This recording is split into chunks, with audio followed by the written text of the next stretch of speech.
नमस्कार सर्वांना, मी रोहन निकम. आपण आज बघणार आहोत नमो शेतकरी योजनेअंतर्गत चौथ्या हप्त्याची सर्व शेतकरी जण वाट बघत होती. तर ही वाट बघणे आज थांबलेले आहेत. आज प्रत्येक शेतकऱ्याच्या खात्यात 2,000 रुपये जमा झालेले आहेत. तर नमो शेतकरी योजनेअंतर्गत चौथ्या हप्त्याची तुमच्या खात्यात पैसे आले का तुम्ही चेक करू शकतात. कारण की आजच पैसे चालू झालेत आणि आजच पैसे प्रत्येकाच्या खात्यावरती पडत आहेत.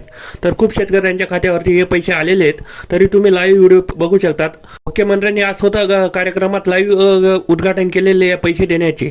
तर 90,88,526 शेतकऱ्यांच्या खात्यात हे पैसे जमा होत आहेत. तर प्रत्येकाच्या खात्यात हे पैसे येत आहेत. तर तुम्ही बी तुमचे खाते बघू शकतात आणि तुम्हाला मेसेज आला असेल तर कमेंट करू शकतात. आणि सगळ्यांच्या खात्यात हे 2,000 रुपये जमा होत आहेत. तर तुम्ही बी तुमचे अकाउंट चेक करा आणि 2,000 रुपये आले का हे कमेंट करून आम्हाला सांगा. तर लवकरात लवकर तुमचे पासबुक भरा आणि तुमचे पैसे आले का तुम्ही चेक करू शकतात. तर सर्व शेतकरी या गोष्टीच्या आनंदाने वाट बघत होते. तर ते 2,000 रुपये तुमच्या खात्यात पडून गेलेले आहेत. तर तुम्ही हे चेक करू शकतात. धन्यवाद. अशाच प्रकारच्या व्हिडिओसाठी आपल्या चॅनलला जॉईन राहा, चॅनलला सबस्क्राईब करा आणि लाईक करून कमेंट करा.